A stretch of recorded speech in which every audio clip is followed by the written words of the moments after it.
Alrighty. Good afternoon, everybody. It is time for another live stream. And it is a kind of special day in the contest. It's one that we've been kind of building up to now for, roughly 3 months. So today we should be able to come in here to the store. And there it is. We ought to be able to buy a 7-star Morbius. So, one kind of sad note to this is it does throw off my even arena teams for 7 stars, but I don't care. One of the things we are going to do in this stream, we are going to claim him. We are going to test him out a little bit. I am going to at least get my arenas started and kind of grind through those to get it, things moving, including maybe using him for his first fight in arena, and then we'll jump into some other content. I know there's been a lot of content creators out there with lots of videos on them, lots of testing, things like that. So if there's anything that you want to see, any fights that you'd like, to try on the live server, I don't have access to the content created server. Oh yeah, man. Well, I'm sure you are free to play, and I'm sure you don't already have them and claimed them. Yes, you got them from Arena. That and $25 about 3 months ago. So, we are going to go ahead. I'm not going to mess around. I'm not going to forget. I'm going to go ahead and claim him and get him on the roster and get him into my deck as soon as we can. So let's go ahead and take a look at him. And I'm going to do something I typically do not do, which is even rank him up on a non-level up day. So just kind of that excited for him after everything I've seen, after all the videos, everything like that. We are going to just go ahead and take them up. I can't take them to R2. I unfortunately do not have the science catalysts. I use those on Silk and Cassie 6 stars. Yep, you can join me in Arena, Manuel. I'm sure you grind it every second of every day. All right, let's go ahead and get him fully ranked up. I don't want to grab all of these. Let's see if that's enough. And of course not. How much do I need yet? Okay, about 90, about 100,000.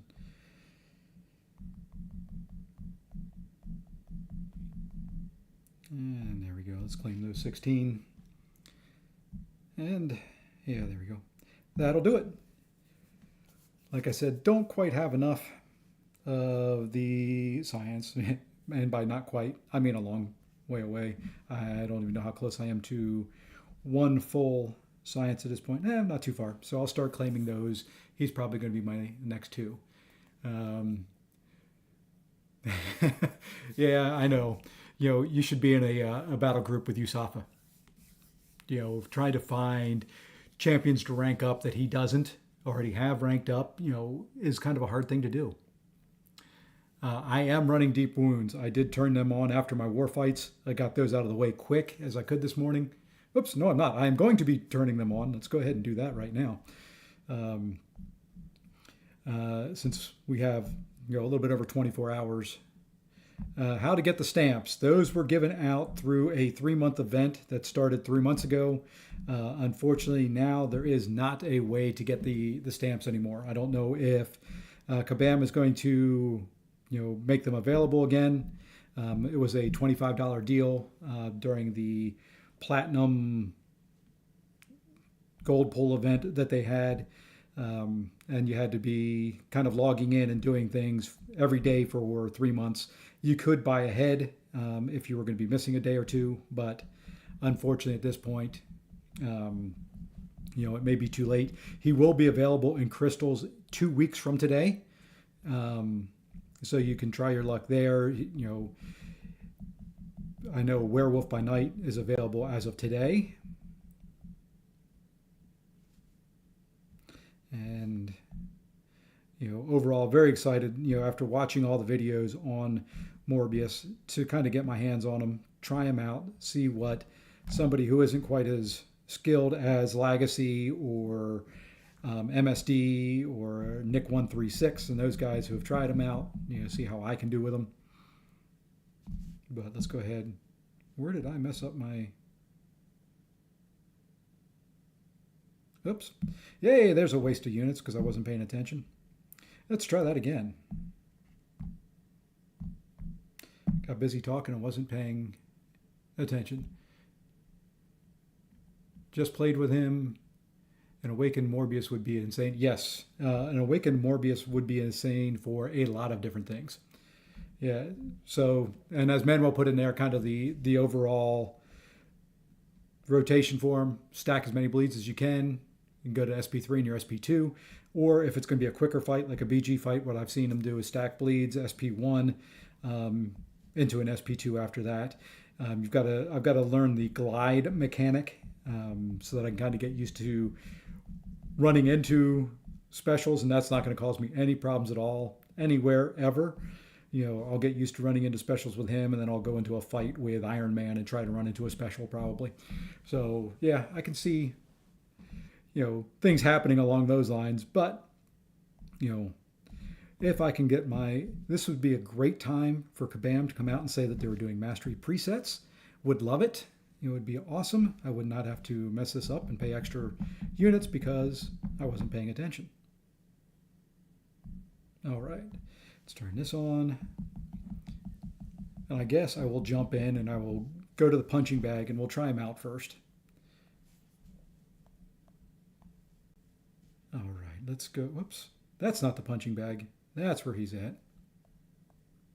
There we go. All right, let's find Morbius in here. And I don't know, every time I look for him, I'm going, oops, that's Kindred, that's not him. I'm going to probably, for some reason, I keep thinking he should be a Mystic Champion. He just has the look of a Mystic Champion to me. It's going to, oops, I need to, can I set it from here? Yes, I can. What's stat focus for him? I'm assuming probably crit damage, special damage. Let's go special damage first. I did not pay attention to on what the others were setting for him. And then typically for defense, either go special damage or block pen. So I'm just gonna put on block penetration for right now and see how that works. And let's go see what I can do with him. And Poop Nug, welcome into the channel. I don't know. I know you've tuned into other things and you're in my mini alliance, so I appreciate that. Appreciate you joining and chatting. So,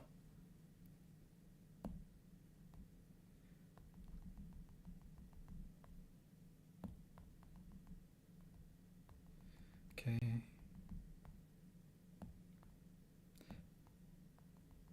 Let's see if we can now glide into a special. Oops, too early.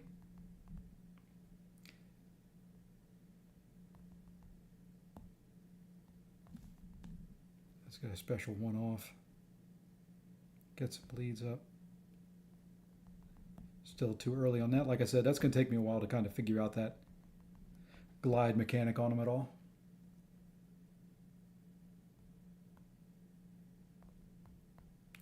And missed it there. I just stood there. All right, let's go ahead and just reset all that and try again.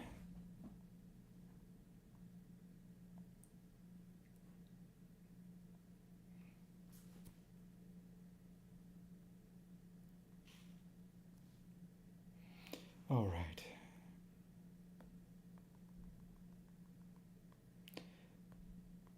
I'm probably going to have, if I'm going to use him in war, I want to find a build where I can have on recoils and deep wounds, and it's still too early. Because I think that would be nice to have the extra duration on the bleeds. Not that it's going to do a lot of damage.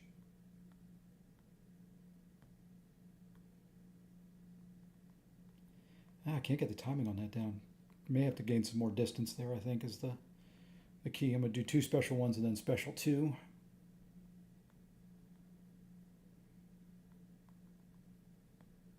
And I just wasted my glide.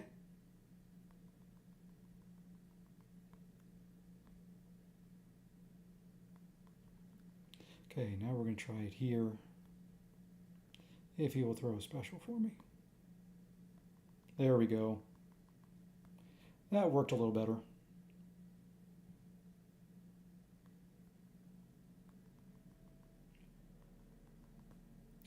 Oh, tried an intercept there and didn't work. Yeah, just have to get everything down with that glide mechanic. It being new is going to take me a little bit of time to get used to. Can you glide through a special 2? You should be able to.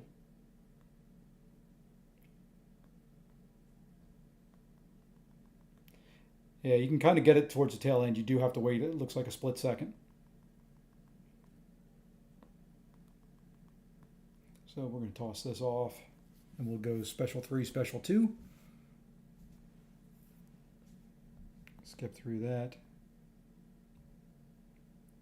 Let's see if we can get the timing down on the glide on the special 2. Or I can accidentally parry a couple times.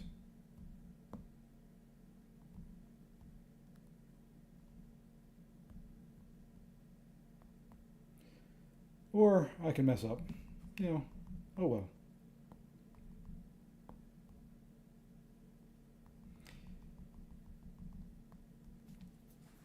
I'm going to try him out somewhere else other than this.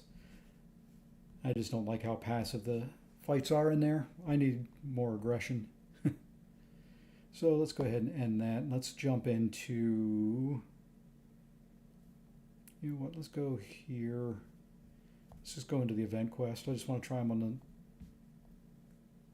first fight in here, whether the nodes are good for it or not. Let's see, which fight? Yeah, let's go with Cassie right up there. Don't worry about the glide into special yet, just try to stack the bleeds. I can do gold pull too.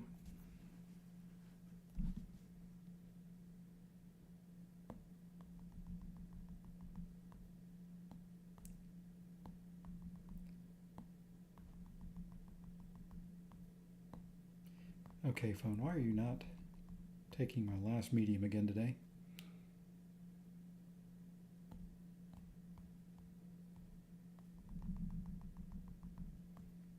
Okay.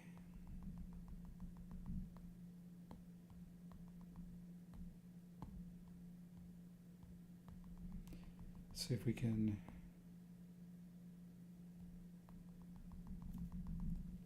do that. Okay.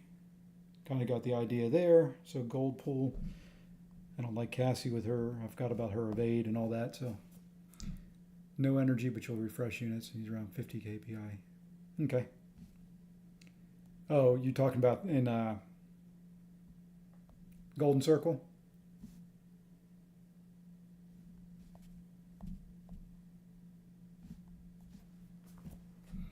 I don't think I've run this in months. I pay for it, never run it. Yeah, against Cassie, I'll take 117k crit. So, yeah, I can see big things coming from him.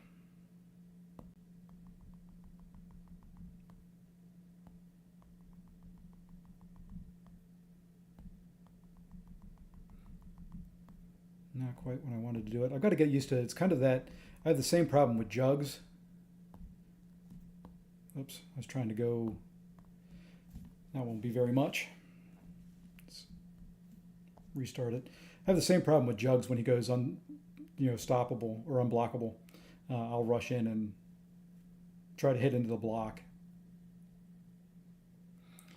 Well, gold is the least of my issues in this game. Hey, Mass Legend, how's it going? It's going okay so far. Still very early in the process trying to figure out how to play this guy. So it's very, very rough. Okay, it doesn't have an SP3 here either. Like I said, I haven't run this thing in ages.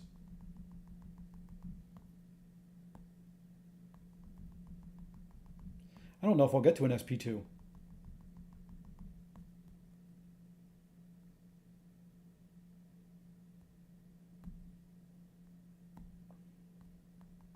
Well, I'll just...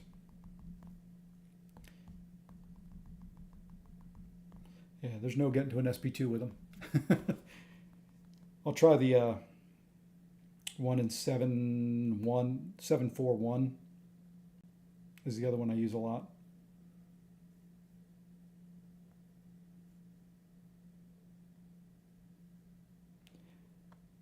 I want to get them down a little bit before.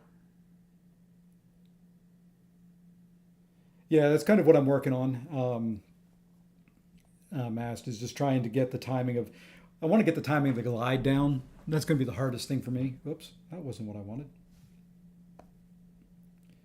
Didn't I take 741? Or is it 721 that's got? No, I'm confused myself. 7, 4. Oh, never mind. I know what I'm looking for. 641.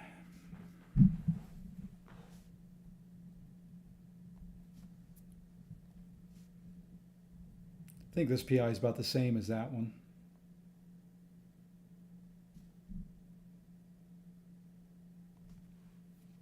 Just want something with a semi-normal AI. But the only thing I want to do in Realm of Legends is auto farm it.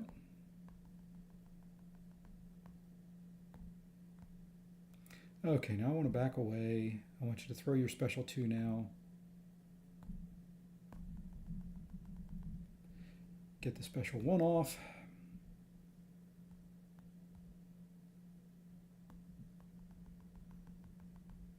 Okay, I want you to throw another special now. Oh, why didn't it take my other hits in the combo? But still, that should be pretty big. There we go. I'll take that. That worked a little better. Yeah, with a little bit more aggressive AI, I think with a passive AI, he's going to be hard to play, at least in my opinion, at least for right now. I do like the bigger health pools there. Let's go ahead and just see what we can do here.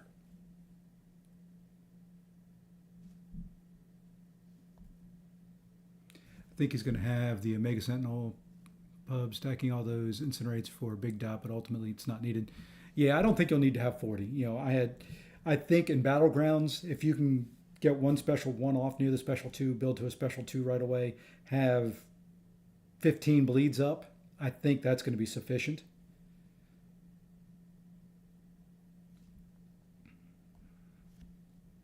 You know, I don't foresee me, even in this fight, being able to stack up to 40.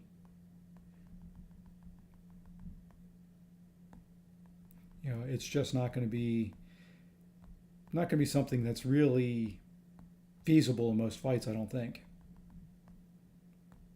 Not going to be needed for war. So we'll just throw it here.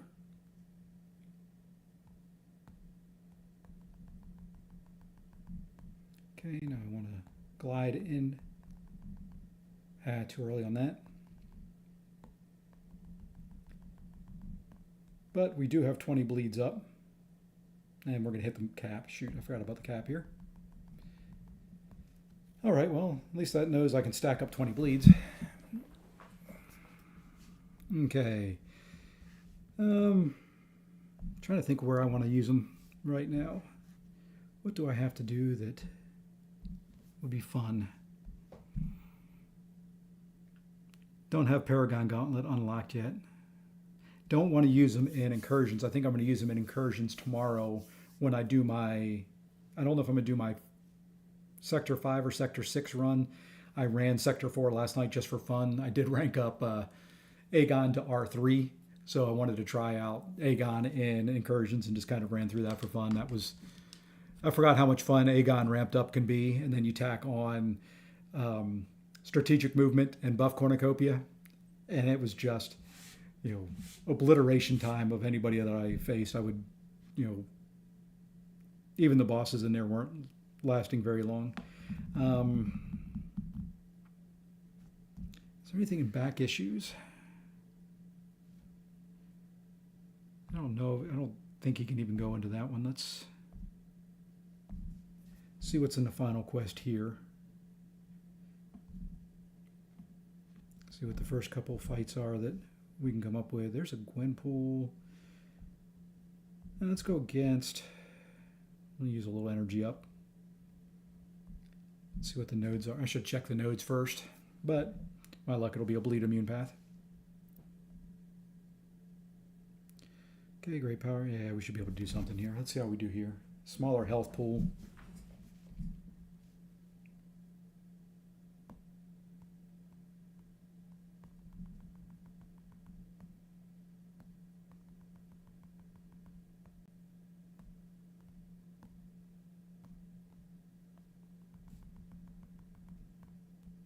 Okay.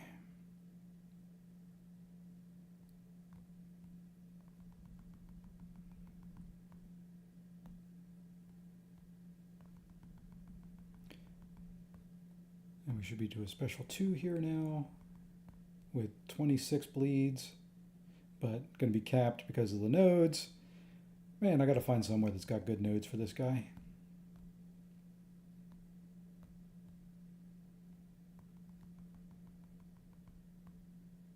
Yeah, what nodes are on this that is capping my...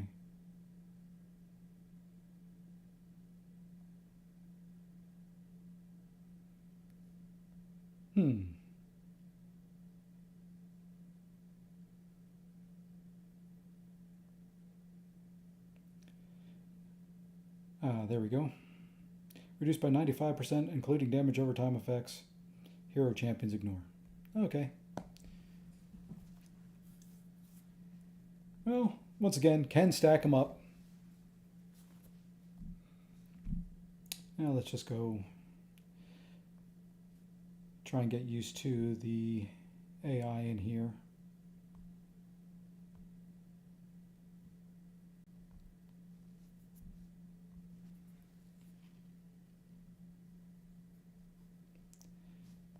And like I said, don't have the catalyst to take them to R2, use those on Cassie and Silk, which I'm not arguing about at all. Took those both to R5, 6 stars. Silk is just so smooth. I wish he wasn't banned constantly in war.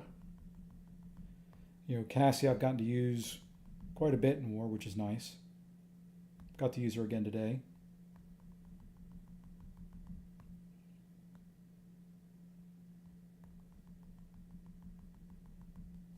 Okay, let's get off a special 1.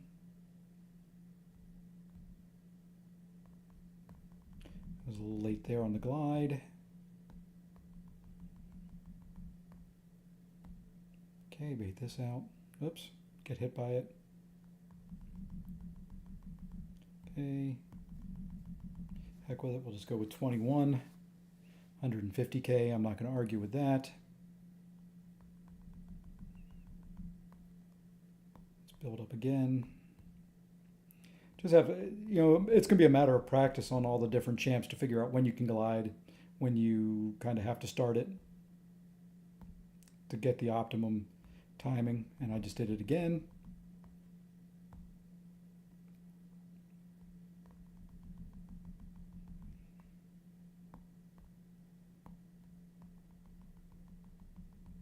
Okay, now let's see. Only 17 this time, so 126. I'm going to be happy with that. I think for battlegrounds and for most things, 125 to 150k on a special 2 is going to do most of it. Fight the Venom pool and Deadpool. Okay, yeah, go on past the... Gotcha.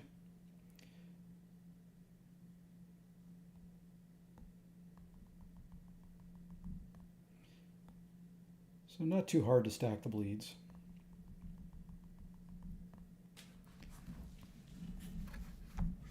Okay, so let's go try that one out.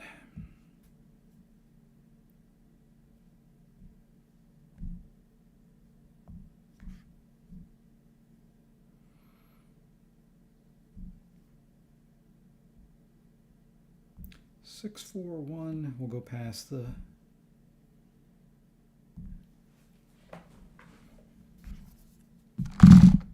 Oops, sorry about that.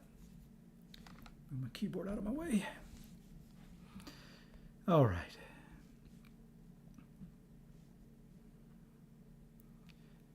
So you can kind of see how they, somebody who's not quite as skilled will play Morbius here, like I've said.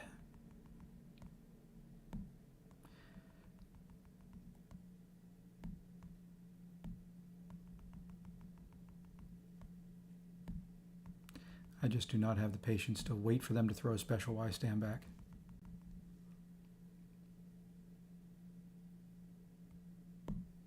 But I don't think I'm going to need to for most fights.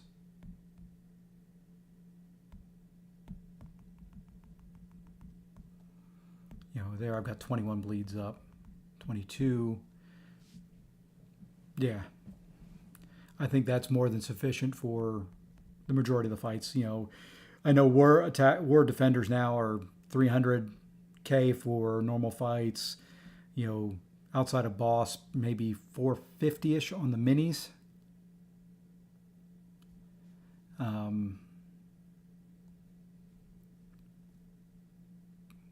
You know, I don't think that's...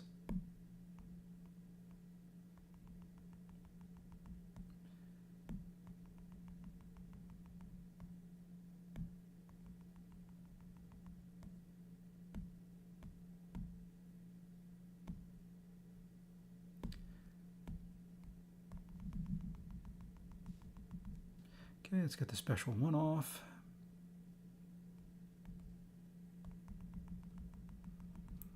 Okay, is able to glide through that one fine. Okay, 24 bleeds. 25. Let's see what this one does. Oh, yeah. Okay. I think I can do that. I think, yeah, Manuel, I think you were right earlier. Just kind of don't really pay attention to the glide unless it happens to come up at the right time. And I think that's going to be more than fine for most things. It'll be fun, everybody.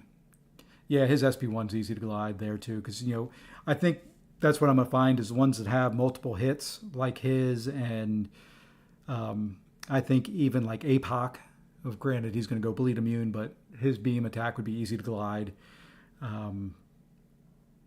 I think America Chavez would be easy. You know, can't really do a good test there. You know, it's going to be a very quick fight.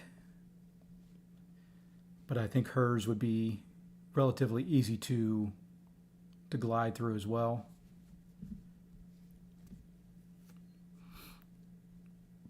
Yeah, I could throw a relic on him. I have to figure out who I'm going to steal it from.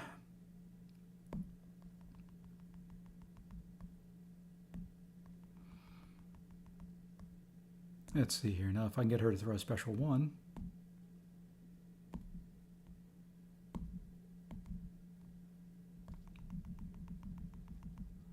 And not perfect timing there, but would be doable. Okay, let's see what relic we can put on him.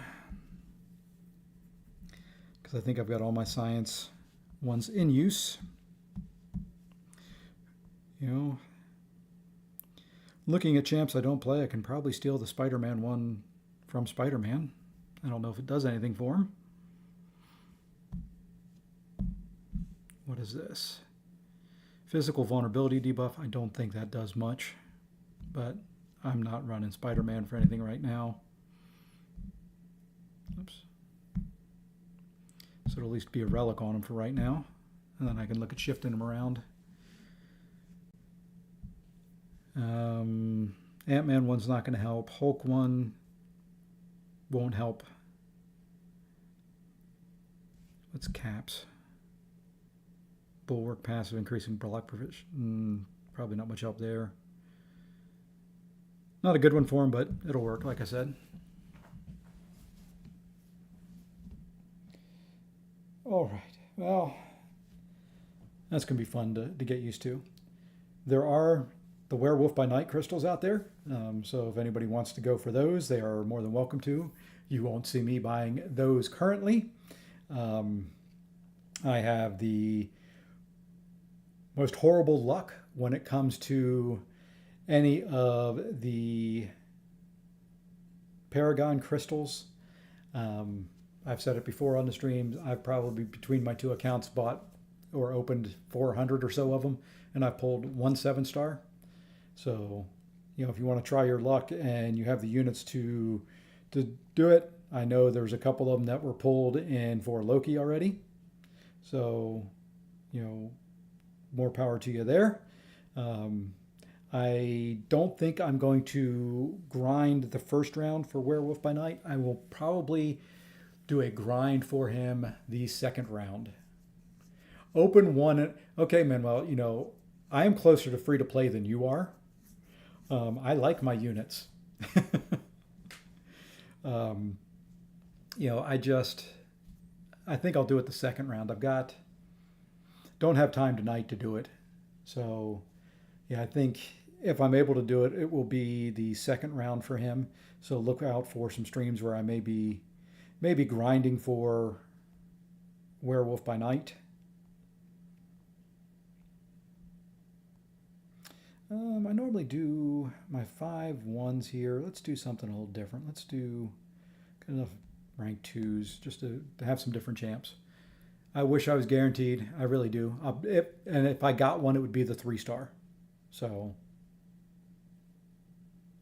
I'm closer to. Well, I've never claimed to be free to play. I am just not a huge whale. I will spend on the special events.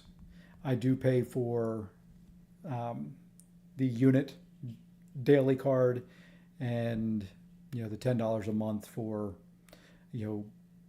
allowing me to run arena quicker. That's really the only thing it's used for. But since I run arena every time and hit every milestone, with the exception in the 6-star basic and the 6-star featured.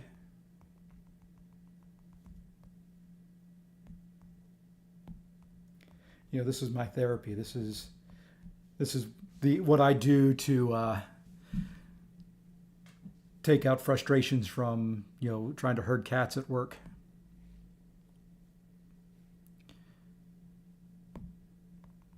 Nothing like beating my thumbs against a phone screen to picture myself dealing with all the people that have caused me headaches throughout the day.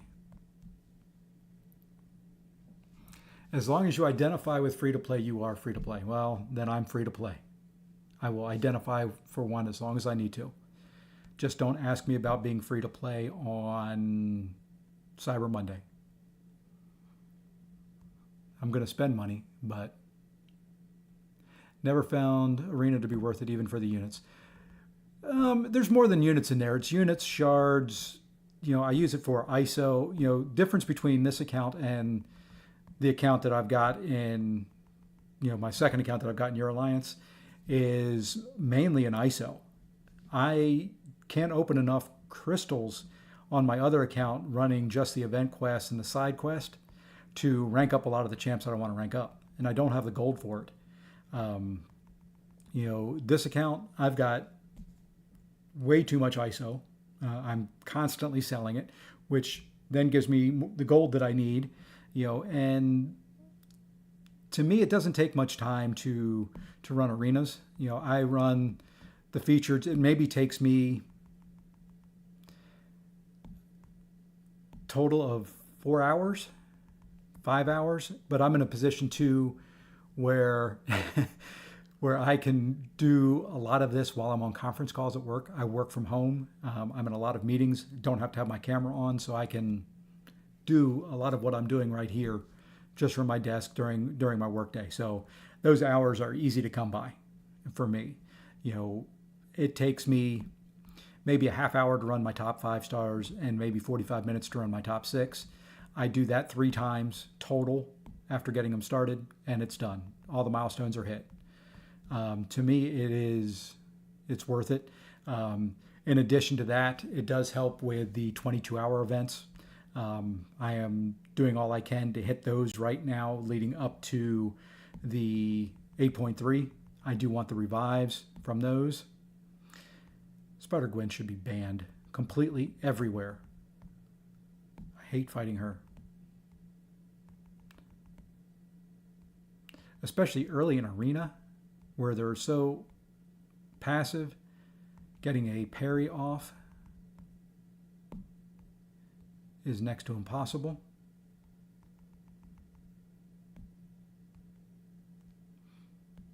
There we go.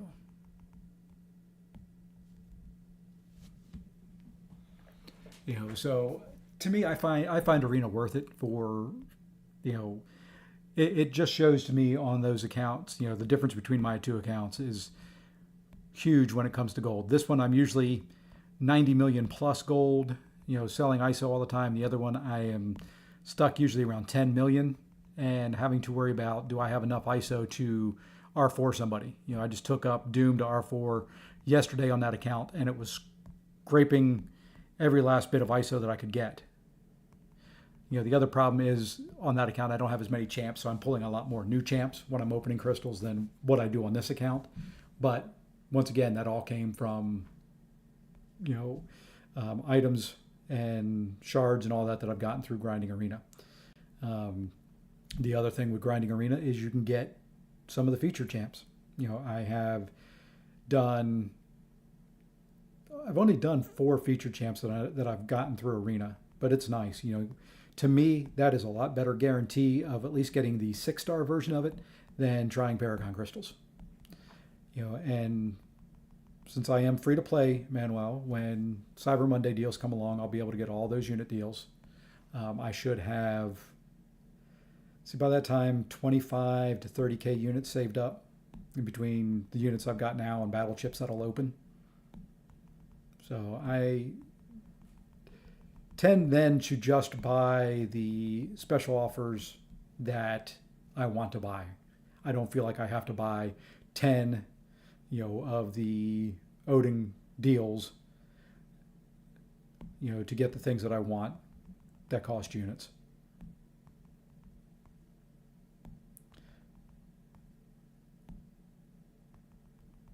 The other thing that I like in Arena is I get to use champs that I don't always get to use in War or in BGs and things like that.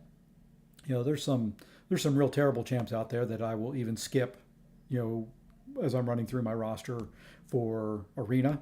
I will skip Groot. How many rounds of Arena do I do per preset? Oh, Legacy's becoming free to play. He's free to play as well with us. Don't let him lie to you. He has identified as free to play recently. He's actually even grinding Arena some. So rounds of Arena, it takes me 45 in the 5-star and 50 rounds in the featured. So you figure, day 1, I'm done with Arena on this, the 5-star Arena, or what I call the 5-star, the basic Arena, with 23 rounds. So not very many more after that to get up to the 45. And then, I finish day 1 of the featured, usually somewhere around 26 or 27, maybe now 28. If I don't run my 7 stars on day 1. If I run my 7 stars on day 1, I'm done on day 2 of the featured. It just depends on how many rounds I want to run at a time.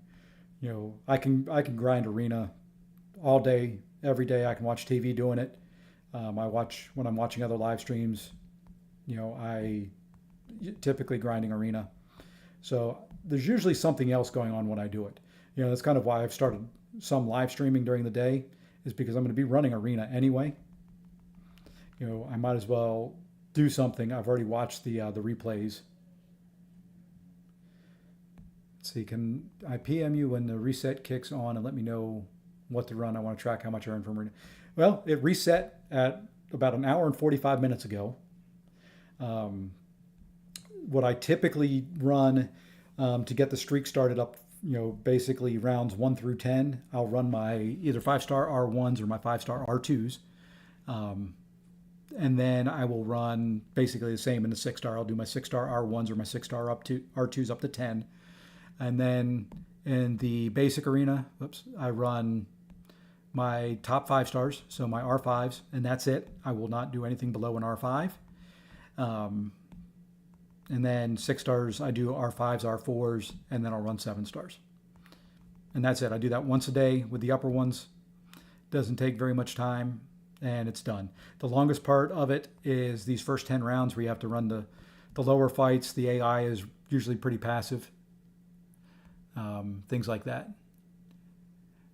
Well, I'm fortunate enough that my wife and I watch a lot of TV, but she does a lot of. She's trying to learn Spanish right now as a third language, so she does a lot of Duolingo. So she's doing that while watching TV shows. So I figure if she's on her phone, I get to be on mine. Um, I think that's only fair. And I don't have kids to worry about around the house right at the moment. Those are all grown and out of the way. So the other fortunate thing is I travel a bit for work. So on airplanes, I can grind arena. It's about the only safe game mode I can do and passes the time. I'm in hotels a lot, so there's a lot of time where that is just kind of all that there is to do for me at night.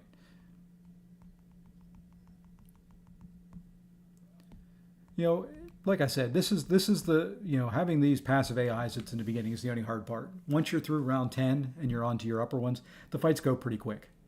Like I said, I can run. I've got 13 sets of R5s. So what is that? 26, 39 R5s in 5 stars, and it takes me maybe a half hour, and that's it. And each round I get roughly. Hey, somebody's got a Morbius in here. Somebody just bought the 6 star. I don't know about that. I know the thought is get the 6 star, get them awake, and sig them up. I don't know if I'd go there.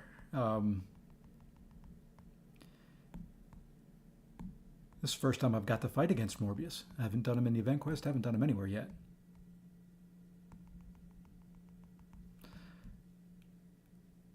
So, oops, I got to watch out for that when fighting him, I guess. There we go. But, it doesn't. I think people are thinking the arenas of old. If you've been playing the game for a while, getting the milestones in arena used to be a big grind. I mean, I know when I was doing it 3-4 years ago, it would take me the better part of 6 to 10 rounds, depending on the arena and how much I put into it to do it, and it was taking 5-6 hours a day just to hit the milestones. Now they've made it so much easier. The Arena Express does save a little bit of time, does shave off, not all of it, but does save off probably 30 minutes throughout the course of the 3 days, which is just a nice little extra added feature if you pay for the whatever it's called now, the sigil.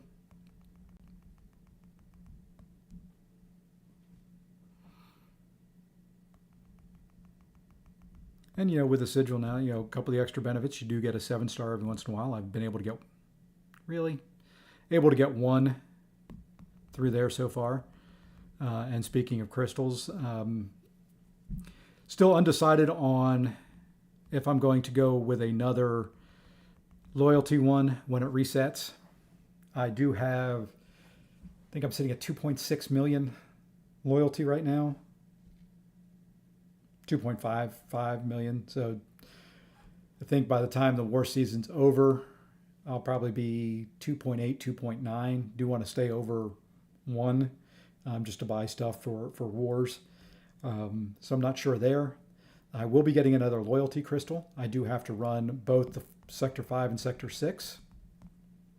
So those streams will be coming up fairly soon. I don't know if I'll stream Sector 5. I may just do that after this arena grind is over and just to get it done. Alrighty, thanks, Poop Nug. I appreciate you stopping by. And, you're going through there. I kind of take my time. I don't always run the incursions all at one time. That'll be a little bit harder for me. I tend to take a break, at least running the 6-star one, or Sector 6. I want to take a break in between, usually after somewhere around room 15. Once those start getting a little bit harder, I just feel like, it's time for a little bit of a break so I don't get burnt out and, I can pay attention to what I'm doing. I tend to, if I try and do it straight through, I tend to stop reading nodes.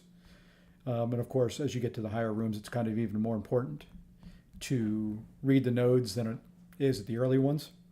Not that I do a good job of reading the nodes in the early ones, but So okay, after this round, go to the arena screen. Okay. The first one to enter, I think, this is the Venom one. I think it's Venom and Werewolf by Night, and I have to update my graphic on my thumbnail. But I'd already put Morbius's face on Thing and Shocker, so I don't want to do it. Okay.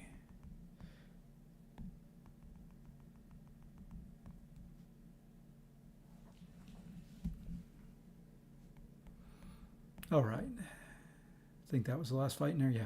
So what I'll do is I'll just reset here, put those up there, and go back. So yeah, first one's Venom. Typically, all I do to get it started off is I go enter the arena. I hit the availability, so it is sorting from basically my lowest PI to my highest. And then I just go down and filter 5-star. And you can do rank 1 or rank 2. I just want to run my rank 2s this time. And then I just do rank 2. And then all I do is quick fill for the first until I'm up to where it's win streak 10.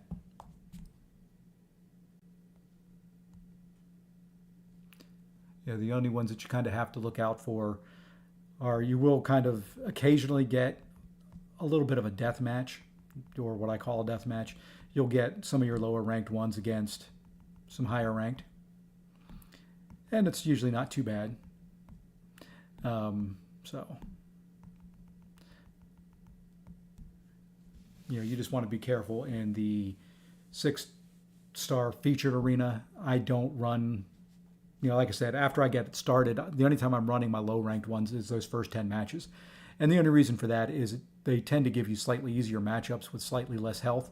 And then as passive as the AI plays in these, the lower the health, the better.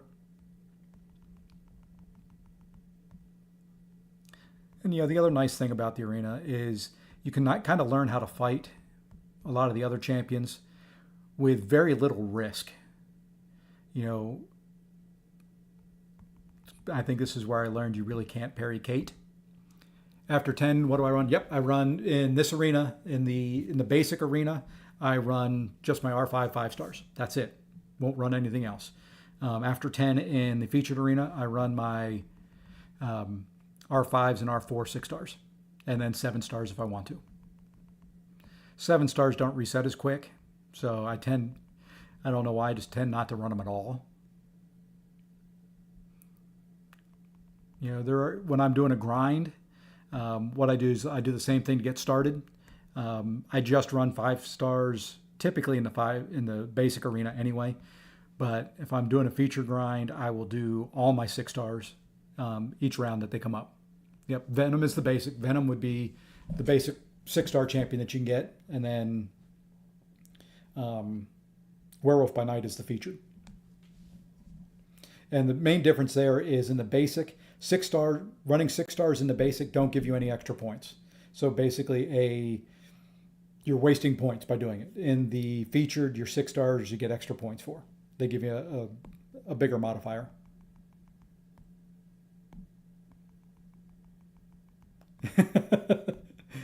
Just run 10. Run 10 of your lowest 5-star champions. So do your 5-star R1s or R2s or R3s, whatever your lowest are. Once you hit 10, stop and do your uppers.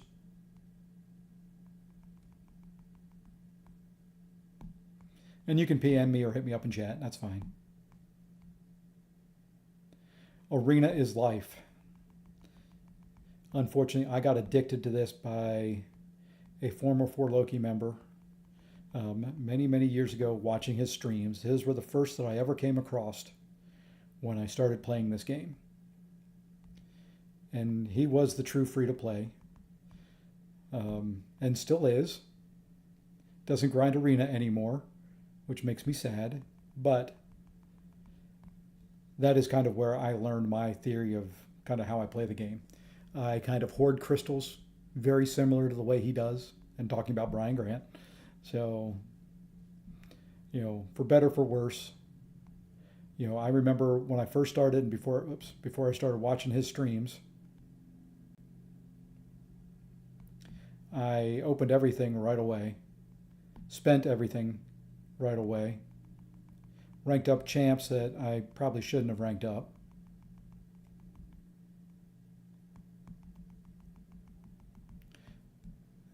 Oh, shoot. I thought I was out in R2. Oh, well. Thank you.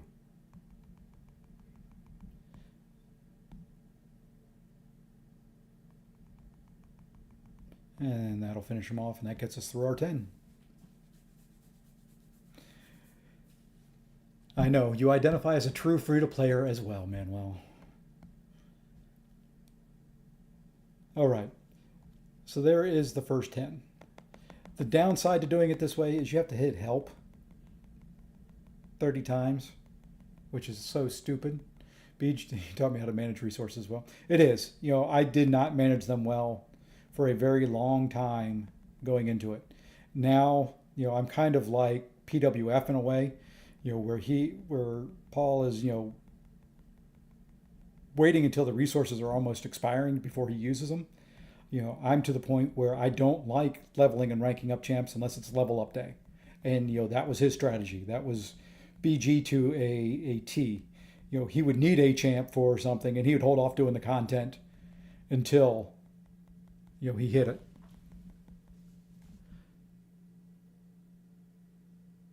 Wow. That's impressive, Manuel. That's beyond me. I do hold on to some of the calendar crystals for that same reason, for ISO purposes, because I've got all of them, and I tend to have the ones that come out in the calendar crystal before they come out there. So all they are is ISO, or I did pop a bunch of them looking for shards when I was close to another 7-star and I didn't have any more 6-star shards. So I did go fishing there for some. And now I'll just continue on this one. So I've hit the 10 streak, and then I'll just run my R5s.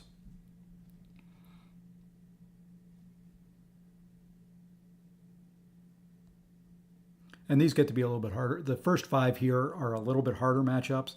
You're tending to get 7 stars, fights and all that. But, the AI is a little bit more aggressive. Your upper 6 are about the same as 7R2s or, 7R1 or 7R1s, which you'll see. So, I don't always agree with how BG does things. I don't agree with him not taking gifts and things people want to give him. Anything anybody wants to give me, I'll gladly take. Oops, who am I playing with here? And you'll find out I play Quake parry style and not very well at that. The only time I use Quake is when I run my R5s in Arena. So I use her a total of 6 times a week.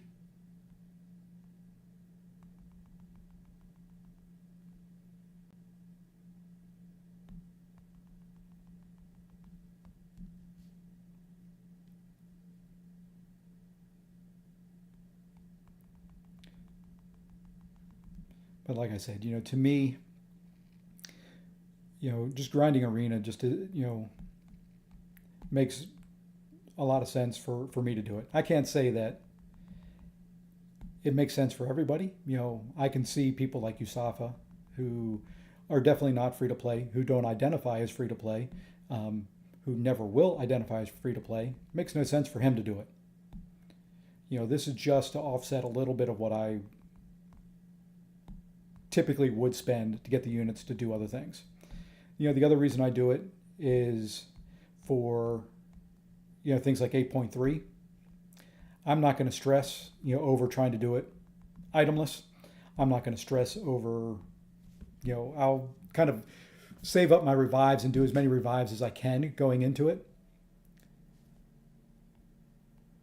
Well, then do R3s. R3s are fine too. Or R1s.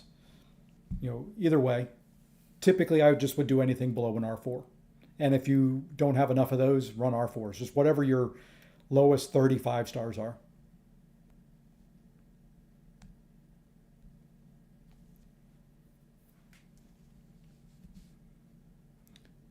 So, I don't even know where I was at this point. So, it just, like I said, just makes sense to me. I was talking about 8.3. I will go through there. I'll have, a full stash of revives, as many as I can. I've been running the apothecary to get the revive out of there. So I'll have 20-ish revives in overflow. If I use more than that, great. That's what the units are for. So when I do incursions runs, I won't always bring in, I'll use Herc for 95% of the fights, even if that means I have to revive with them. If I have to buy revives, I have to buy revives. That's what the units are for. There's not enough deals that require units that I'm going to spend them on a daily basis. They are, war revives, not revives, war heals, boosts, things like that. I'll buy the deal at the end of the monthly event quest, things like that. And it's just nice because my arena grinding offsets all that. I don't have to spend any money doing it. If I had to, I would. If they didn't have, the ability to grind units out, I would spend it. My thing is I don't like war that much. It won't be any shock to Manuel there. It's probably my least favorite game mode. I try hard. I get very frustrated when I die. I don't like letting anybody down. I don't like dying in war. So I feel like I've let 29 other people down when I do it, and it's not a comfortable feeling for me. But so I will buy the boosts, the heals, whatever I need to take each fight as optimally as I can. I want to be over boosted almost every time. Like today's fights, I wasn't too concerned with, but I did go in with pretty much as big a boost as I could throw on. I felt comfortable with every one of the fights. The war video will post later on today. So you can go in there and see it. I do mess up in one fight, and it was nice to have the extra boost on there. Didn't die, fortunately. Knock on my simulated wood desktop here. I know some people love war. To me, I put too much pressure on myself to be perfect in war. And I used to love it. I used to play golf competitively. I played, I played for the college I went to, and I would love the pressure there. I loved having, the team relying on me for a good score. I loved that pressure. I loved people watching me. I loved the adrenaline rush I could get there. Something about doing it in MCOC, I get so frustrated. My hands, going into war fights get sweaty. That's how much it is. So I don't know. And there's a little bit of that in BGs as well. If you ever watch any of my streams where I'm doing battlegrounds, you'll see me get frustrated. It's because, part of it is because I feel like I've played this game so much, I should be perfect at it. There shouldn't ever be an occasion where I screw up. That's part of it. I'm, in my professional life, I am a perfectionist. I like things going just the way I planned. That's what I do. I'm a project manager. I plan things out, and I like them to go according to plan. In my job, I am able to and like when things don't go according to plan. It lets me use my brain and do some things. In this game, I don't always have that trigger that says, oops, this isn't going the way you had planned. Think through it quickly and do another plan. I usually get frustrated. I get, it's not going to plan, and I panic and I screw up somewhere. Or I panic and I get my back against the wall. And kind of like you, Manuel, with Quake and Bake, I cannot dex against a wall. I struggle parrying against a wall. So, that's kind of where I get into trouble. If I have, I asked Clown and PWF a couple seasons ago if they could help it, not to give me the nodes with big power gain, because I end up getting backed up against the wall, and that's where I'll panic. So, the streak that I'm on now, the fights I feel very, very comfortable with. I still get nervous with them, but I feel like, even if I mess up, I'm not going to die. Could probably take more than what they're giving me now, but I'm not going to tell them that. I've kind of liked this season. It's been probably outside of the first season that I was with For Loki, where I died in my very first fight and then didn't die again the rest of that season. It's been my most successful season. I took more fights that season than this one, so I'm going to call that one still more successful. It is nice to be on. I don't know what my streak is since we didn't count last season. Um, I think I'm up to 50 fights roughly without dying, so that's nice.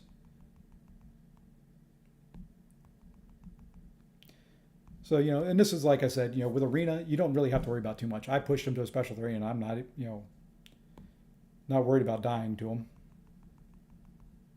It's just going to take longer now because he's going to heal.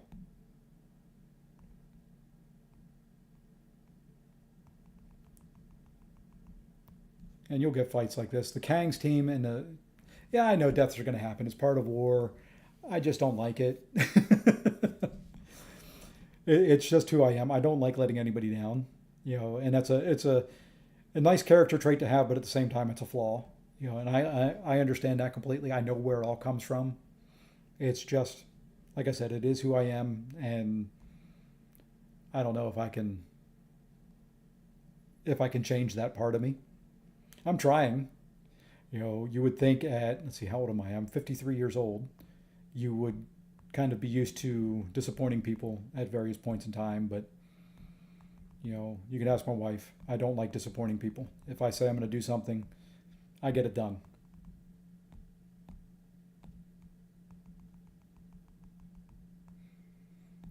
And it's kind of why, it goes into a lot of my planning and all that. And in fact, in 9 minutes, you may hear an alarm go off. I've got an alarm set on my work computer and on my Amazon device. I won't use her name or she'll speak up. That tells me when an alliance quest starts. So that's typically why you see me being one of the first ones into alliance quest. You never got sweaty hands before the. Yeah, so.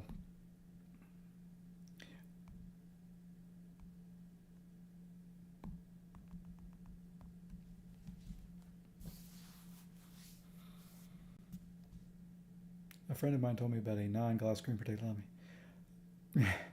What I do, I have some baby powder, um, and I just put a little bit on the tips of my thumbs, so it dries them off, and then kind of leave it on there, or talcum powder, whatever you want to use, um, and I just leave it on there.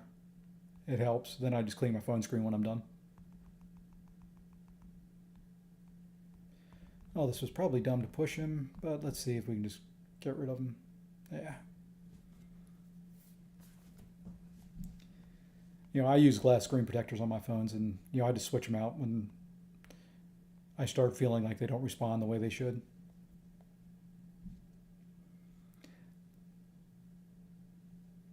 And one thing I will do, Manuel, in here that you'll see is there's a couple teams that I tend to run, just because it's fun. I don't use the quick select when I've got Sabretooth as the first champion, because I'll run Sabretooth, Void, and Killmonger just for the synergy. Um, I hate using Sabretooth. I ranked him up for a defensive rank up a long time ago. Imagine the nerves officers get when we have to suggest attackers fight. Well, that used to be the fun part for me. I ran 2 Loki before coming to 4 Loki. It was Justin and I for a long time. And we swapped lead and officer roles quite a bit with between the two of us and agent and a couple others. And that was the part that was fun for me. I can strategize. I can tell people what to do. Um, you know, I know that part of it. I just screw it up from time to time. Kind of like everybody else. So, and that's why I think, I ask a lot of questions. I want to see videos and things like that. I want to see how other people approached it, because I'm also a visual learner. If I can see somebody else do it, I can try to recreate it. The other thing I want to see when I watch them is what other people do when they mess up. How do they recover? What is their method? One of the things I used to do going into it was I would hit pause during the fight. Don't do that now because of fight times and all that, but back before that was an issue. I would pause if I was messing up, um, and just kind of regain my thoughts. Did the same thing back when we couldn't tell who the defenders were on the map. I would start the fight and immediately pause just to see who it was, and I would take 15 seconds to kind of think through the fight. And spot Bruce White on smooth surface like glass. Yeah, it does make sense. It's like right now though my hands aren't sweaty, and I've been doing this for 67, 70 minutes, something like that. It looks like I've got two different timers up here, so I don't know which one's more accurate. So I don't know. A lot of mine is they'll sweat more when I'm in war fights. I often joke around saying Alliance Quest is my best game mode. I don't have any pressure there. I don't care if I use items. I don't care if I die. And I'll finish that with 3 champions with full health. Even if I get hit around, I bring in champions that I can heal up. That was the other thing I learned. Speaking of Brian Grant, was you'll find out that on my Alliance Quest teams, or even if I'm running an event quest or something like that, I look for those areas that I can get free healing, or champs that will provide free healing for me. Before Hercules in Alliance Quest, which everybody runs Hercules now, I used Corvus. Corvus with suicides or recoils would heal up. And that's kind of what I run on my mini account through map 5 is, Corvus is still good for that. Run Herc now. In section 1, I have the guaranteed crit path. So it's path 3. So I run Ebony Maul. So I'm not ever going to get hit. I don't have to worry about 3 fights out of the 4 on that path. I do take the shared fights, and even if I get hit in those, it's no big deal because my section 2 path is the one I open. And that one also has invulnerability when you're hitting into them, as long as you don't knock them down. So I can heal up from the recoils there. And my section 3 path has the armor break if you parry. So, I can heal up the whole way. I don't care if I get hit and, am down to, Herc's cheat mode. So, it's just nice. To me, most of this game is stress-free and a relaxation. I say I hate war. I do like it. I do like winning. I do like the strategy piece of it. I like war when my fights are over, I guess is the main thing. Or the lead up to it. I like thinking through the counters and stuff like that. So I looked into all this so much I was on the verge of quitting. And that's kind of where I was, to be honest with you. Not last season, but the season before. I really thought about just going to a BG's only alliance. I'd actually, good friends with Abdo, and looked into maybe joining his alliance, and thought for sure I was going to until they made changes to the map and changes to the reward structure. To me, the first season of this new timing, was that last season? It was last season with the old map, was horrendous. I was boosting, 2-3 times, for 5 or 6 fights. The coordination wasn't there, and it just was painful. I was getting stressed out over fights that, I hadn't taken yet. It was taking so long for people to get in and clear because the plans were coming out later. And if I can jump in there and just go and not really think too much, I do better. If I have too much time to think and stress over the fights, then I'm going to screw up. So this season with the new map, oh man, it is so much nicer. I love the new map. I love that I can get in there, even if they do assign me, a shared or a mini, I can jump right in, use the energy, refills, and knock out all my fights at one time, one set of boosts. That has been the best thing that they have done. Still don't really like the 48-hour attack phase, but that makes it worthwhile. I know that's good for the officers, and I'm happy that I think that gives you guys a little bit of breathing room to get the plan out, think through things, wait till you have a consensus of, all the champions and all that. So, lots of good from it. I guess my request is, and what would make it perfect for me is if they did mastery presets. If those were in place so that I could just switch quickly and easily, because I do love running recoil masteries. Since I do a lot of arena, you know, it is painful to switch. So typically what I end up doing is not switching. I will run through these arena fights without recoils on, which is painful. I don't, like I said, I grind the units. I don't like giving them away.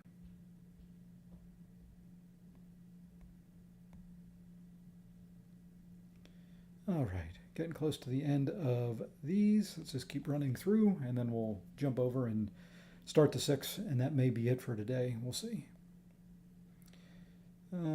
Yeah, I figured for Alliance officers, it was one of the best things that they've come out with. That longer planning period's nice. I just think, like I said, if they could clean up, ideally give us war presets like they do Battlegrounds, oh man, that would be ideal. But shy of that, just doing presets for mastery builds, because there's times, I keep Mystic Dispersion at 5 regardless of what I'm running. I don't reset that very often at all, but there are times where I don't need MD5. Like when I was going in on attack, I didn't need MD5. I may have wanted to run, like I was saying earlier for Morbius, where I want to run deep wounds and recoils at the same time. Maybe I want that for our war build or for a path in Event Quest.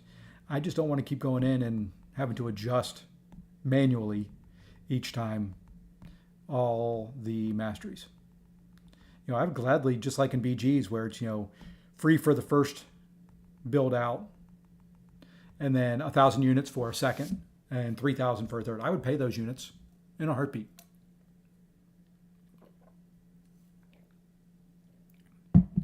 I say I'd pay, if they wanted to give, 3, I would say would cap out about 3,000. If they wanted to give a 4th for 5,000, I would buy all of them. If they ever came out with it. To me, it's worth every penny.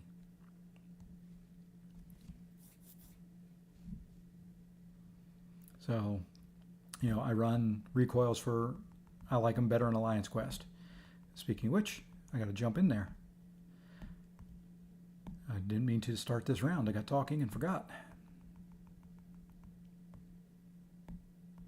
So we'll finish this round and jump into Alliance Quest.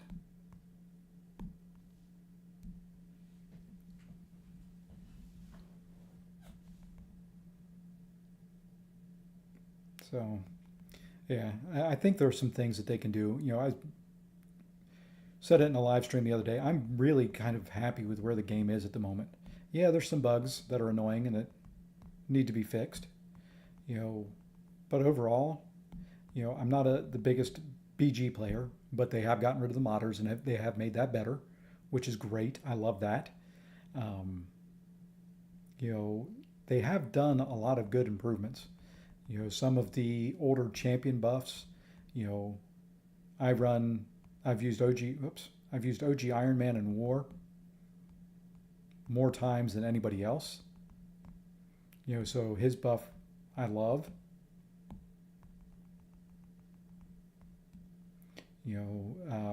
Hulkbusters, that's a little bit older one. His is great. So, Hulk's was incredible. And speaking of Hulk, going into Alliance Quest, let me switch him out on the team because I've been running my 6-star one so I could do Karina's 7 for 7.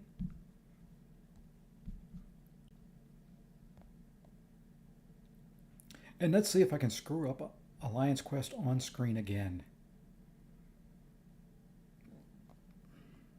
I wish they would come out with a buff that was beneficial for Hercules.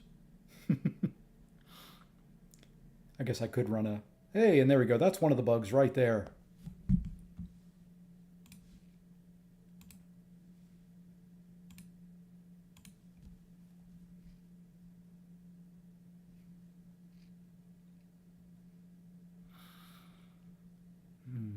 Happens about every other day.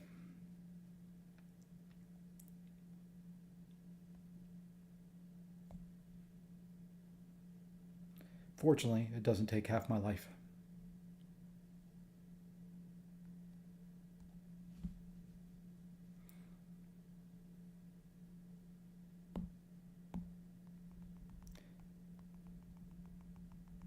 And these stupid flux dispersal nodes are usually where I'll get hit or what caused me to lose any health in this whole Alliance quest.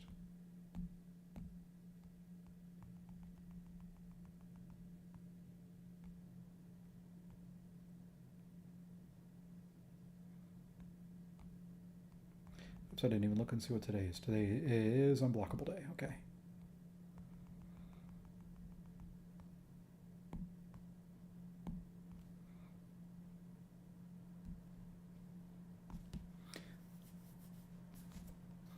And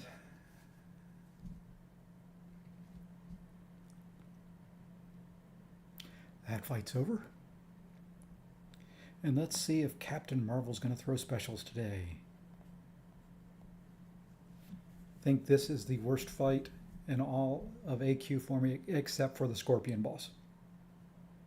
Or, actually, I'll change that. It would be Toad boss is the worst. He never wants to throw anything.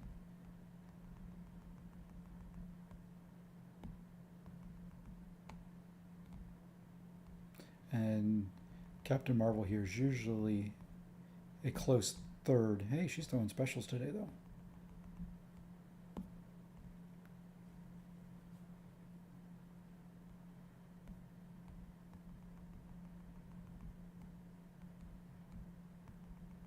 Okay, should be able to get the taunt on her.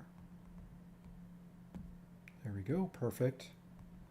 One hit, parry, heavy, special 3, finish it. There we go. Much nicer when I can run recoils in here. The fight goes so much quicker and so much smoother.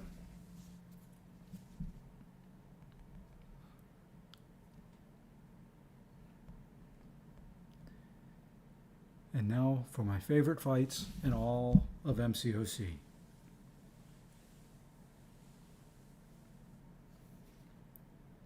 Ebony Maw on the Bob and Weave path, or Vital Strikes. Oh, either one. Oh, Vital Strikes just heals them up.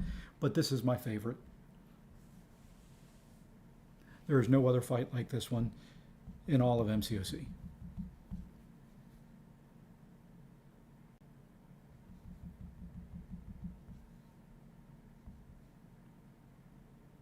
I lose some health due to the recoils.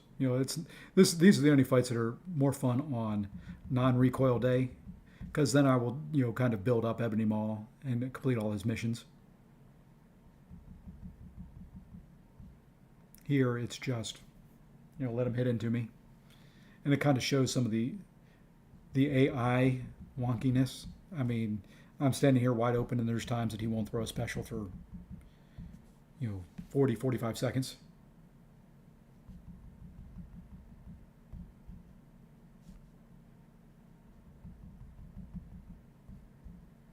There was somebody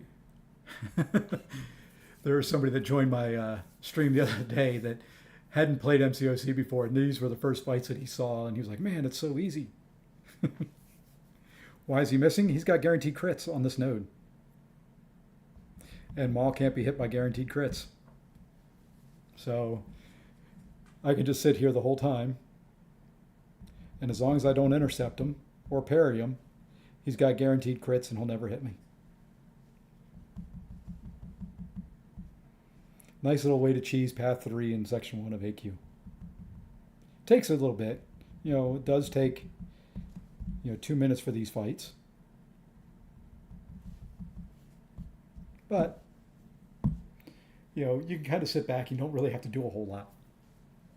I used to run this path with Herc, and the other thing with it is they've got, along with the guaranteed crits, if you run Hercules or somebody else, they've got where they will, anytime you block a hit, they get 200 and, it's a crit through your block, and they get like 200% of the damage done back as healing. I'll bring it up here for you. So, you don't want to use anybody that they can hit, or else they're just healing up if you parry or if you block a special. So it's the Vital Strikes. So when they strike a block, they regenerate 250% of the damage dealt. So R2 Maul would work perfect. I'm assuming a 6-star R2 or 7-star R2. I used to run it with an R3 6-star, and that's why I didn't. Taking him to R4 just to get through these fights a little bit quicker is the whole reason I didn't pick Maul from that crystal, and should have. Hindsight, I did take Emma, and kind of regret it, but it is what it is. The R4, taking him to R4 was all for Alliance Quest. Just to speed up the fights a little bit quicker. But yeah, this path is fun. If you don't have recoils on, make sure that somewhere during the fight, like right here, you get a heavy attack off. That completes a mission.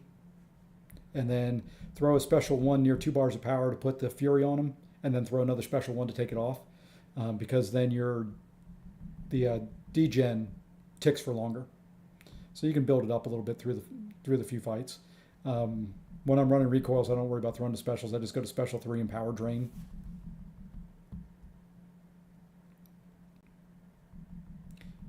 Probably don't even need to do that. I have never timed whether it's quicker to do the special 3 or not. I just have to wait for them to throw less specials.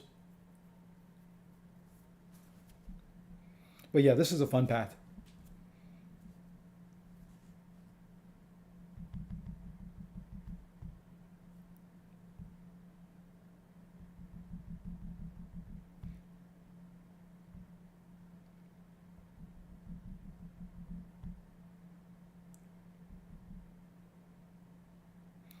Yeah, this is one. Like I said, I if I had a camera on my hands or anything like that, I don't even touch the phone. The phone is sitting on my desktop. I use one hand on the right side of the screen, and that's it.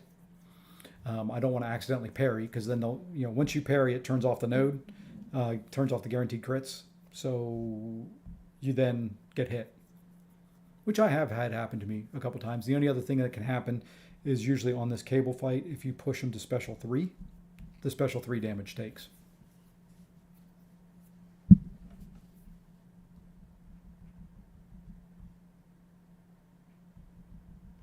So, it's kind of like doing the ghost, letting them hit through the phase, and then countering on that second hit, or something along those lines.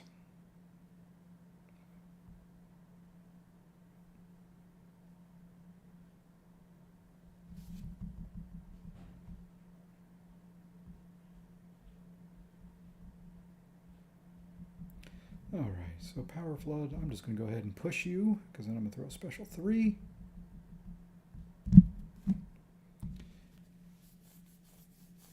But I do wish that his special 3 drain was like Ultron's, where it does some additional damage based on how much energy you steal. I think that little buff to him, at least from an attack damage standpoint, would be awesome. I don't think he needs it defensively. Defensively, he's a pain to take care of. But, if they could add that in for attack, that would be awesome. That to me would be all that he needs. And he would be a worthwhile attacker. The degen does decent. Special 2, if I was throwing special 2s, when you can stack up 9 of the degens if you time it right. That's nice. So just something there on that special 3 along with the power drain.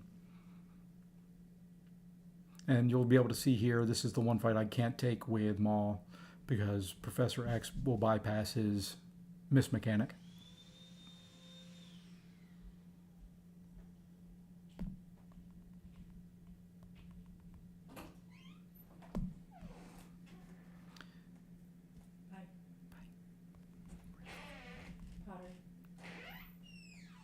Oops, sorry, my wife was talking to me and I lost track of what I was doing. Bad timing to lose track. Oh well. You can see there when he hits into my block, he heals up. Does a little bit of damage through block and all that, so. Yep, guaranteed crit node. And there we go. So that's, section one. I'll clear the other two shared fights later. So I do clear those two. I'll clear Gambit and Falcon. Usually Yusafa or B Manny gets the Sentry, which has the same nodes on it. And then this is the other path I take. And then this will heal Hercules up completely when running recoils, because of the one eyed open. And then the lane path, which is both eyes on you. So I will become passively indestructible for part of a second when I'm hitting them. Um, so I get all the healing, all the willpower healing from the recoils without losing it. So that's nice. I can heal up through there, and then my path in section 4 or section 3 is this one where, granted, I can't stun them, but I do get the fractured guard, so I get an armor break on me when they touch me. So through the armor breaks, I get healing through willpower. And really, what typically ends up happening is I'll get through Elsa perfectly fine, no problem there, be close to full health. I'll get killed, quote unquote. I'm using Hercules, so he'll go invulnerable. Somewhere along the line, Scorpion's going to evade and just 5-hit combo me into death. So I'll have 0 health there, and then by the time I'm done with Storm X and Strife, I'm back to full health, because I'll let them hit into my block, and then just back away and then hit into theirs until they throw a special, and then just counter their specials, and the willpower healing will take me the whole way to full. And then I go through, and either Trevor or I will take out, what's her name? Purgatory. Thank you. Purgatory, Hood. I tend to get Spider-Man, and for whatever reason in map 8, Stark Spidey evades like no one's business. And you can't parry him because he's got Conflictor. And then he's also got Power Snack, so you got to be careful not to die when you haven't, got it. He hasn't taken a buff away from you recently. So, that's a pain. And then I'll fight one of the two bosses, whichever's up. I tend to go Scorpion first. If Scorpion's up, I like fighting him better than Toad, but whichever one's up. And that's a typical day in AQ. Let's go finish up 5-star arena, or basic arena. Still called a 5-star arena. That tells you how long I've been playing the game.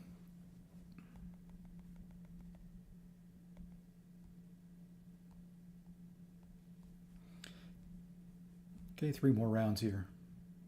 Take that Herc. He's not that bad. He just, there's days, it's like this morning, where he just evades. I would go to hit into his block, he'd evade. I would try to counter his special, he would evade. It's just, accidentally do a medium light and he would evade both. I think, it's not a hard fight. He's got so little health. It's just his evades, I don't know. I mean, I remember taking him in the old map in War. He would be on the path, I think it was path 6 that had, you can only do damage with specials. And, the only time he would evade was if you were throwing a special. He would never evade a basic combo hit. Now, they've changed his evade since then.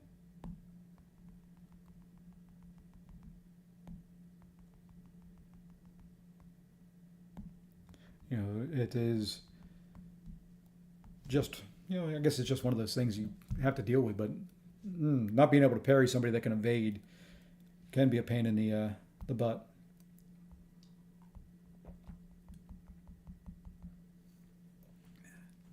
Back when I was running it in 2 Loki many seasons ago, I brought Venom for, I think it was, he wasn't always there. He was somewhere else on my path that I just brought Venom for it, so I would never have to worry about it.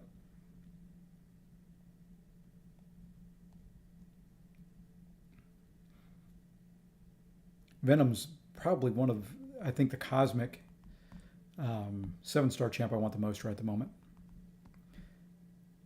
I've got Gore and I've got Arcus. Arcus was the one I wanted the most. I will probably take Gore to R2 coming soon. I've got the T6 for it. Just been holding off to see who I pull from. Wanted to see who I pulled from the Titan crystal, and then want to see who I'm going to get from the next Incursions crystal, and probably my next regular 7-star and my loyalty one.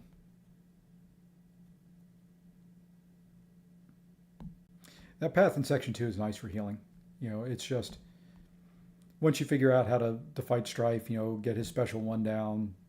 The only fight that takes any length of time for whatever reason is Daredevil. Partially because you can't parry him very easily.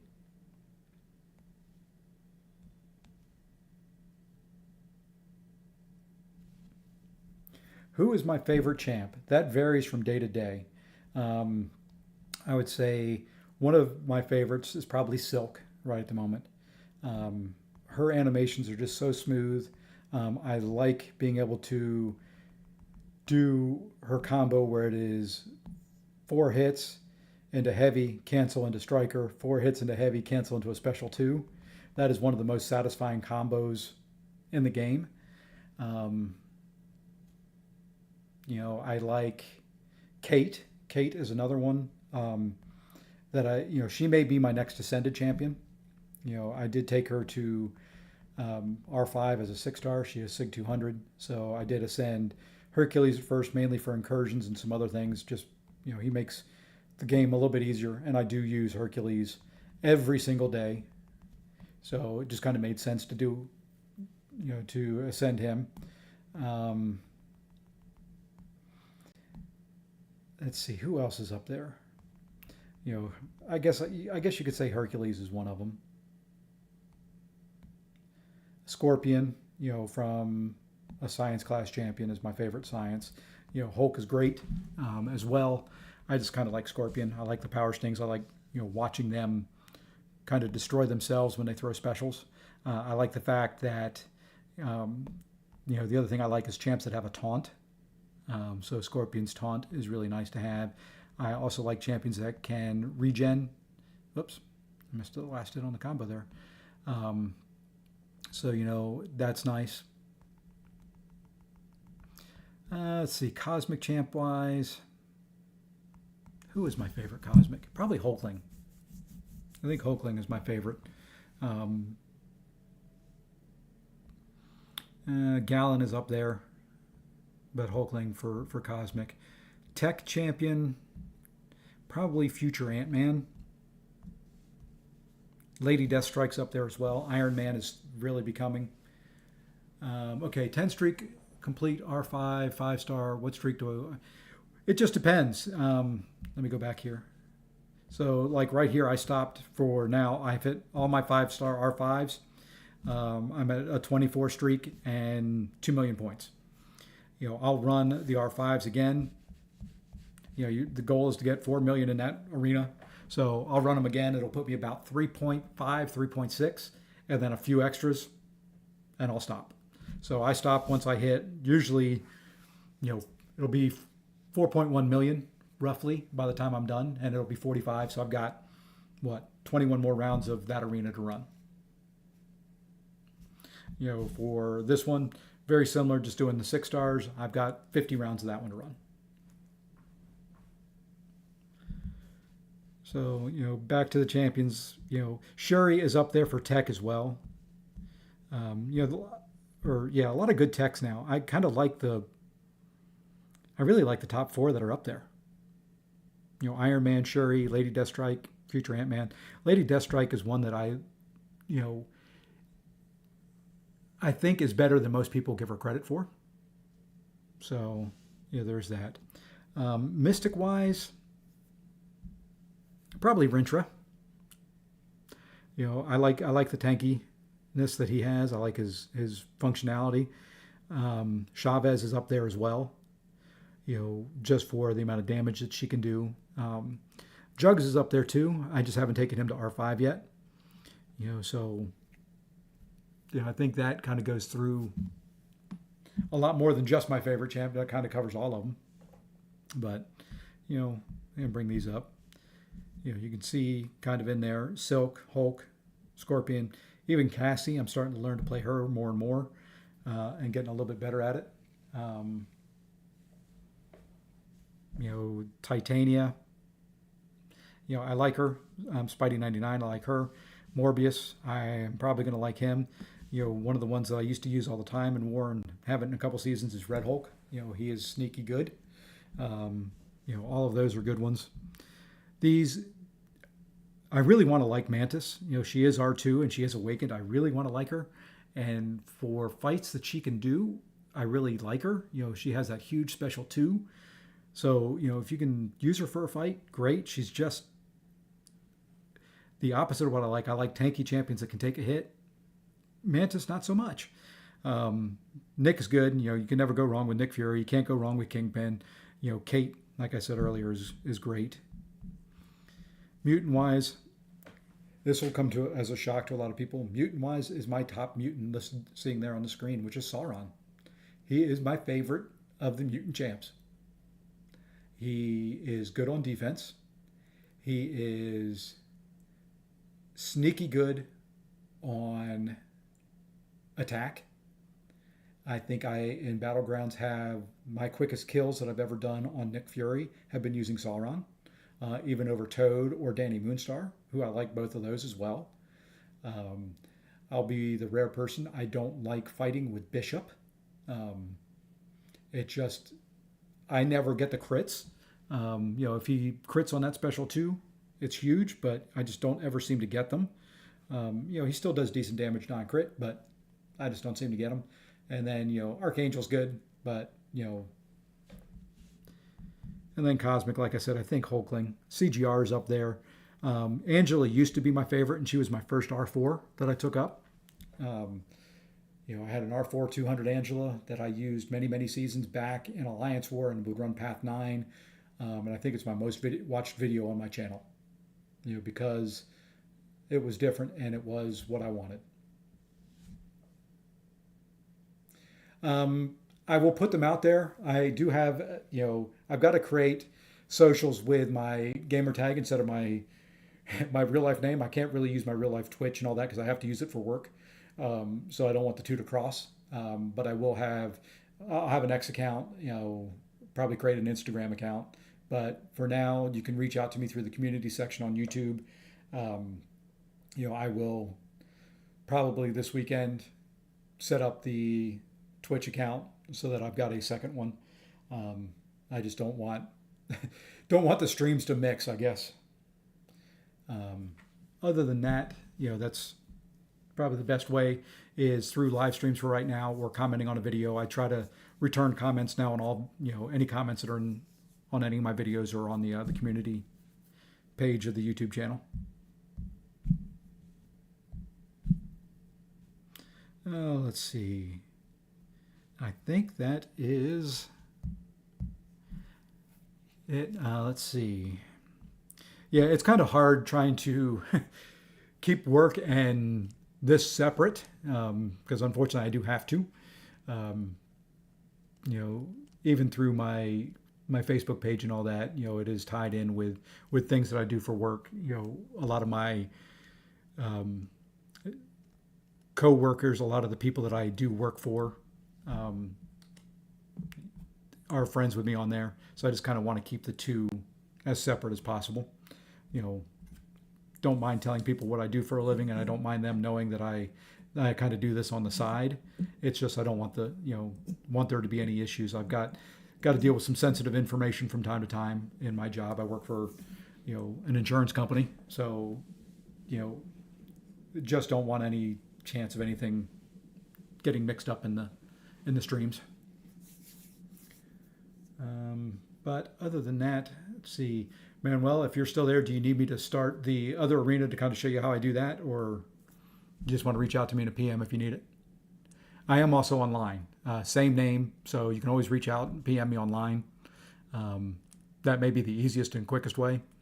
I have that up all day long, every day. It's on my phone. It's on my iPad that I carry with me. It's on my computers, both my work and my personal, so that I'm always staying up to touch there or up to date with what's going on.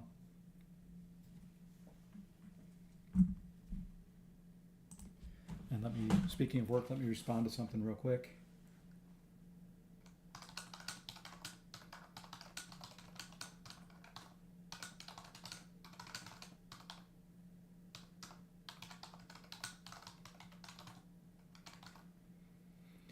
And there we go. All right, sorry about that. If you can, it would be great. That's fine. I've got time. My next meeting's in 15 minutes, so I can give you 15 minutes of this. So typically do the same thing here. Go to filter, availability. This time I'm just doing 6 stars. And I can do rank 1s or rank 2s. I've got roughly 30 of each. And then just grab and go. And then once I hit the 10 streak, I will bring in, why a MODOK? MODOK and Gwen, or Spider Gwen are the two I wish they would remove from Arena. But once I hit the 10 streak, I'll switch and just do R5s. I won't have quite enough time to do that, but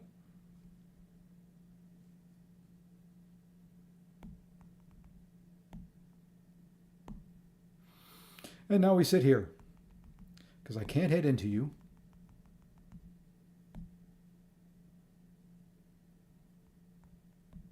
And then your heavy timing is so slow.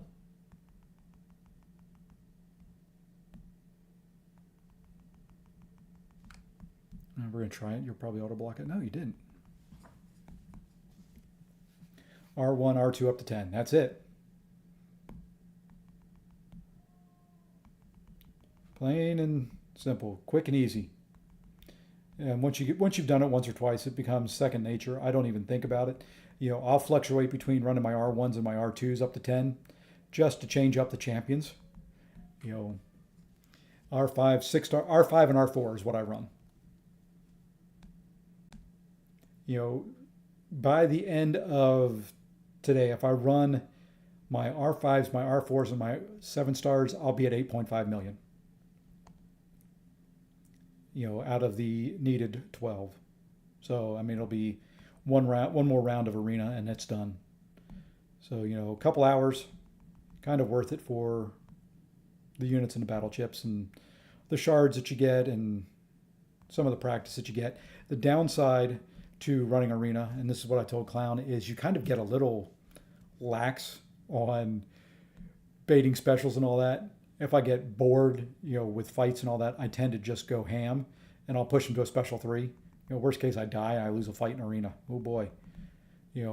But it hurts you when it comes to war and things like that because you're not used to baiting out their specials. You're not used to a lot of the animations from time to time, like that. In war, I wouldn't have done that, but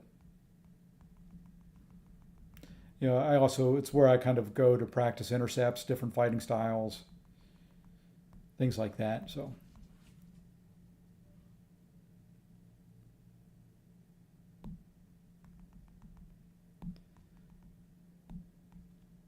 And the AI is different in here versus war. A lot more passive in Arena.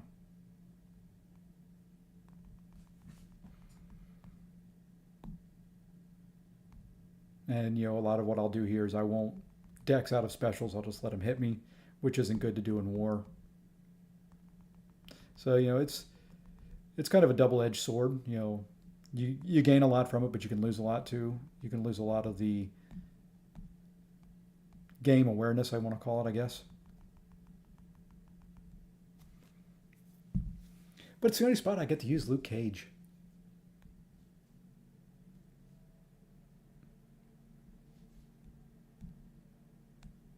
Where else do you use Luke Cage anymore?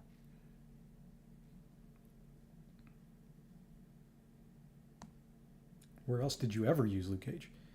What's it like in Plat 1 and what war tier? We are currently, unfortunately, in Plat 1.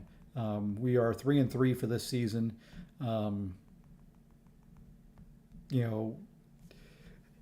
Started off rough, had 2 rough first wars, which is typical for Loki style. If you ever watch any 4 Loki war videos, we tend to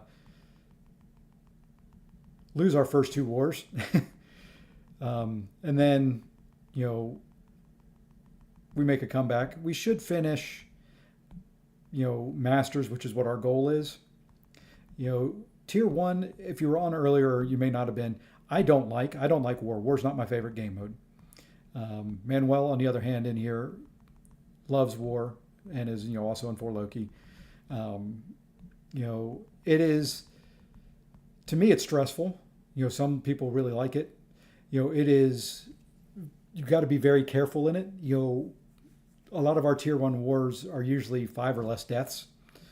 Um, Several wars come down to where it's tied and it's a matter of timing. We've had, I think, 3 of those over the last 2 seasons, which seems like it would be impossible, but it's not. It's like this war that we're fighting against PYCB, who is also a Masters level alliance, as of probably about, I don't know, 3 hours ago when I started getting ready to stream and doing my war video and all that. It was sitting at 3-2. So, you've got a lot of great players up there. I think that's the biggest thing. And you've got a lot of great planners. Manuel is one of our planners for war. They spend a lot of time planning out every single fight, what champion you're going to use on it. Do you need to bring a synergy team to make the fight easier? What should be the, your game plan, or, how do you want to approach the fight going in? It is all laid out. What boosts they, to use. So that's one of the bigger differences. Even when I was running a gold one, low plat alliance, we didn't do it. I would plan out the paths.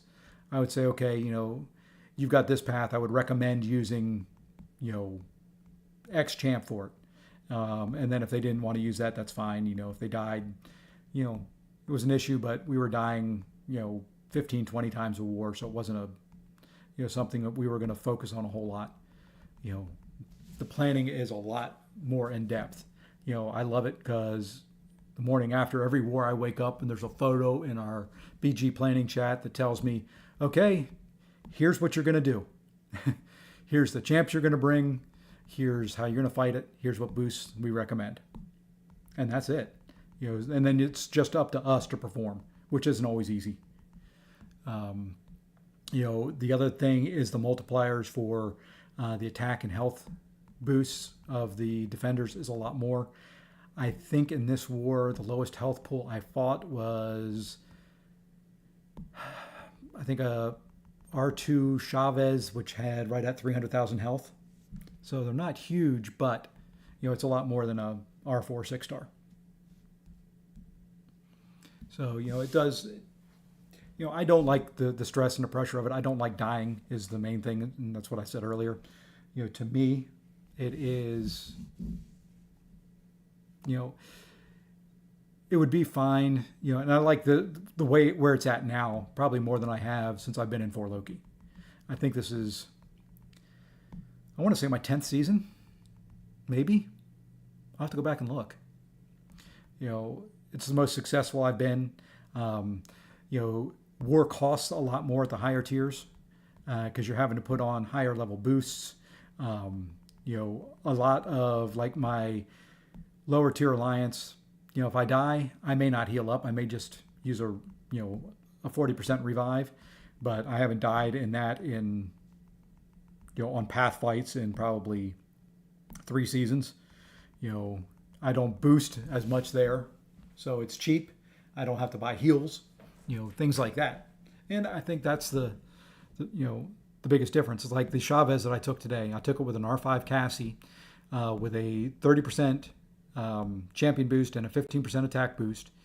And the fight took me 2.5 minutes, something like that. So it's just a lot. The bigger health pools just mean to me that there's more room for you to make a mistake somewhere along the line. And if you make a mistake, you get punished more. And that's really I think the main thing behind the higher tier alliance war. Longer fights, more opportunity to screw up, and when you screw up, you pay for it. I don't think it's possible to take a 5-hit combo without an invulnerability boost on and live. Manuel may prove me wrong, but it would be, I think, rare for that to happen.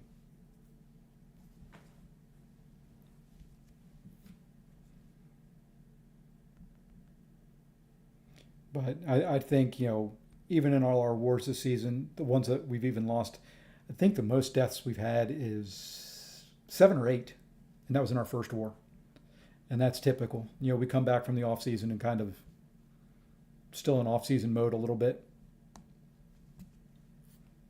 One of the things I did for this off season for me was I took it more serious during the off season so that I wouldn't just take random champs that I wanted to see how they would do. I would take decent counters for the nodes and try more fights and try different things using attack tactic champions versus maybe what I've done in the past. But now our off-season wars, I think 4 Loki could win any war if it counted the total number of deaths. You took a bunch of this war and lived. That's good. I typically would fight Gore last couple seasons, and that was the most frustrating fight in the world to me. Gore on that one-eyed open node. So it's currently leading a P4 alliance, which is on the verge of P3. Any advice? Do as much planning as you can. Planning is the key to the success of it. Don't worry about as much about planning your defense. Deaths will happen, and Manuel may be able to chime in on this more since he is an officer, and I haven't been an officer of a Plat 1/Masters Alliance before. Planning is kind of what needs to take things in. Yep, and there you go. He's telling you in there. Alliance to understand proper counters, ranking up the proper counters. Sometimes that means you have to rank champions that you have no desire to rank up. I have several of those on my roster.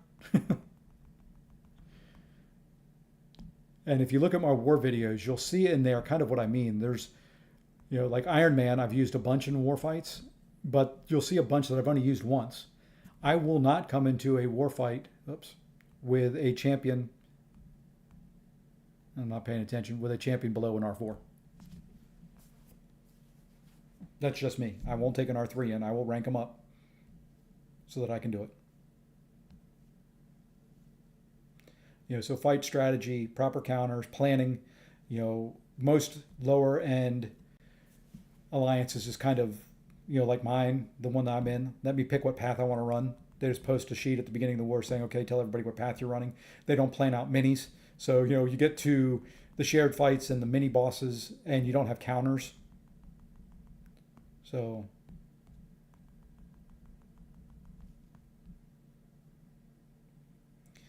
and it just depends on your group. If you want to be serious about war, that's kind of what it takes.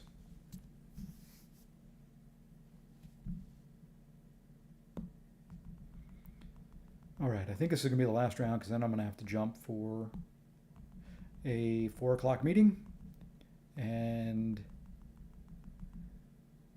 then if I decide, depending on what my wife is doing tonight, if she's out at a class now, if she's still not back, I may do an incursions run tonight. I'm anxious to get that other 7-star incursion crystal. I took Blade to R3 specifically for you. Yep, see, and there's times like that. It is understanding who works best. If you ever have questions on it, reach out to me online. I can, be glad to give what little knowledge I have. Like I said, I don't do the planning. I understand the theory behind the fights and things like that. And yeah, I know an R3 can do it. I just prefer not. I like that little, like I've said a couple times, I like to be able to overpower a fight if need be. But, with that said, I do want to thank everybody who did jump in here and join. Hopefully I was able to help and answer some questions, and, I appreciate the likes and I appreciate Manuel for subscribing. I see that you did that today. I appreciate that. Don't know if the pop-up came up on my stream when you did it. I'll have to go back and look and see if I've got that working. I'm kind of working on some of the stream elements stuff now to get all of that working so that I have all the notifications and all that are needed. But I do appreciate everybody, and we'll see you in the next one. Thanks again.